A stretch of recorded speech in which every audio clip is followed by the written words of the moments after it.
Breaking చూస్తున్నాం. Secunderabad cantonment assembly అభ్యర్థి ఎంపిక బీఆర్ఎస్ అధిష్టానానికి సవాల్గా మారింది. సిట్టింగ్ ఎమ్మెల్యేగా ఉన్న లాస్యనందిత మరణంతో ఉప ఎన్నిక అనివార్యమైంది. మరోసారి తమ కుటుంబానికి టికెట్ ఇవ్వాలని నివేదిత బీఆర్ఎస్ అధిష్టానాన్ని కోరారు. తన తల్లితో పాటుగా బీఆర్ఎస్ అధినేత కేసీఆర్ ను కలిసి అవకాశం ఇవ్వాలని కోరారు. మరోవైపు కంటోన్మెంట్ నుండి ఉద్యమకారులు సైతం టికెట్ ఆశిస్తున్నారు. పార్టీ మాత్రం సర్వే ఆధారంగా టికెట్ ఇస్తామని ఆశావాహులకు తెలియజేస్తున్నట్లుగా చర్చ నడుస్తోంది.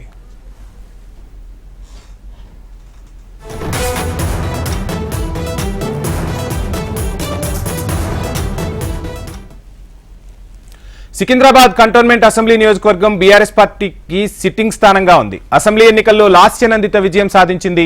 ఆమె మరణించడంతో కంటోన్మెంట్ కు ఉప ఎన్నిక జరగబోతోంది. కంటోన్మెంట్ స్థానంలో ఎవరికి అవకాశం ఇవ్వాలనే దానిపై చర్చలు జరుపుతోంది అధిష్టానం. కంటోన్మెంట్ స్థానంలో ఎవరికి టికెట్ ఇస్తే గెలుపు అవకాశాలు ఉంటాయనే దానిపై బీఆర్ఎస్ సమాలోచనలు జరుపుతోంది. మరోసారి సాయన్న కుటుంబానికి అవకాశం ఇస్తే సెంటిమెంట్ కలిసి వస్తుందా లేదా అనే దానిపై లెక్కలు వేస్తోంది బీఆర్ఎస్ అధిష్టానం. ఇక కంటోన్మెంట్ నియోజకవర్గం నుంచి పలువురు ఉద్యమకారులు బీఆర్ఎస్ టికెట్ ఆశిస్తున్నారు. గత అసెంబ్లీ ఎన్నికల్లోనే తమకు టికెట్ ఇవ్వాలని పార్టీ అధిష్టానాన్ని కోరారు. అయినప్పటికీ సాయన్న కుటుంబంపై ప్రజల్లో ఉన్న ఆదరణతో ఉద్యమకారులకు అవకాశం రాలేదు. ఇప్పుడు మళ్లీ ఉప ఎన్నిక జరుగుతుండటంతో ఉద్యమకారులు తెరమీదకు వచ్చారు.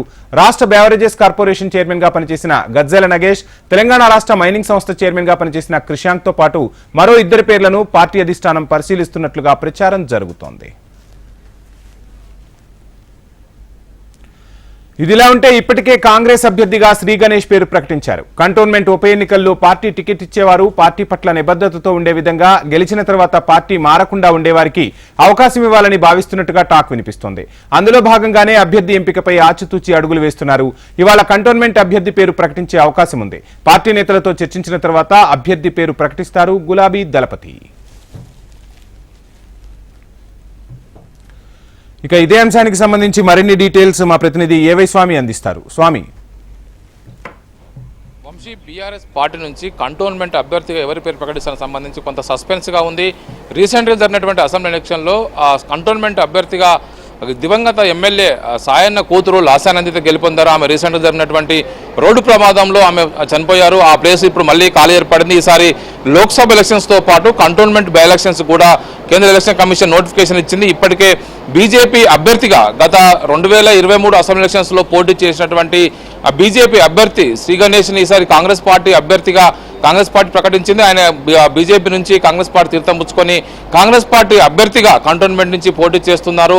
ఒకవైపు బీజేపీ అభ్యర్థికి ఎవరు ఉంటారని చెప్పేసి కూడా కొంత సస్పెన్స్ అయితే కొనసాగుతుంది. ఆ పార్టీ కూడా శ్రీ గణేష్ వెళ్లడంతో కూడా ప్రత్యామ్నాయాలు ఆలోచిస్తుంది. దీనికి సంబంధించి హైదరాబాదు మొదటి మేయర్ శ్యామరావు మనమడు సందీప్ సాయి పేరును బీజేపీ ఒకవైపు ఆలోచిస్తున్నట్టుగా చర్చ అయితే కొనసాగుతుంది.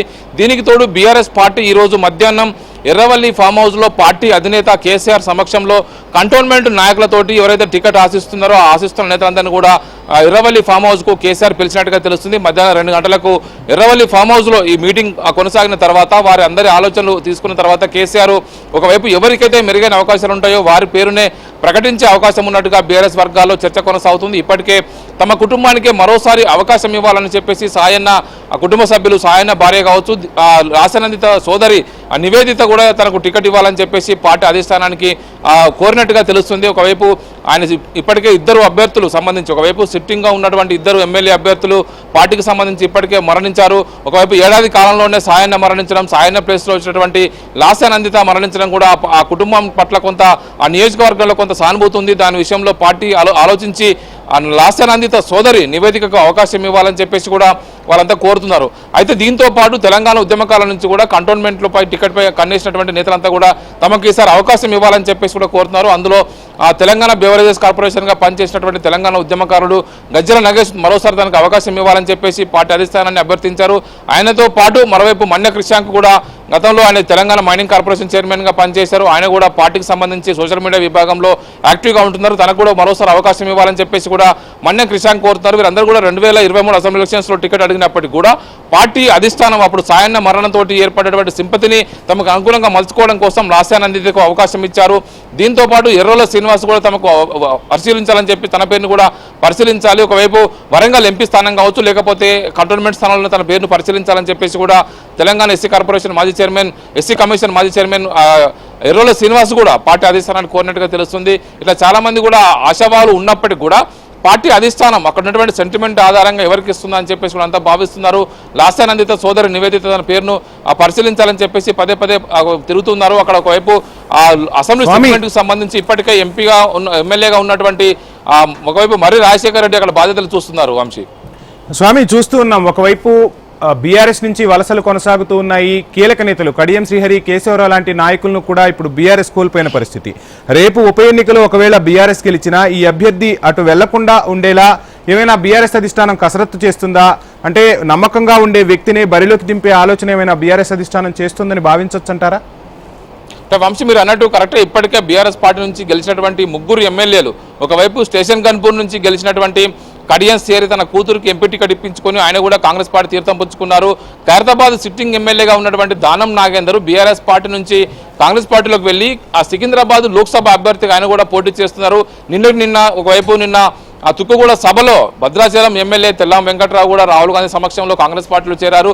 ముగ్గురు సిట్టింగ్ ఎమ్మెల్యేలు ఇప్పటికే బీఆర్ఎస్ పార్టీని వీడుతున్న తరుణంలో ఇక నుంచి పార్టీ నుంచి వెళ్ళేటువంటి విషయంలో జాగ్రత్త పడుతున్నారు.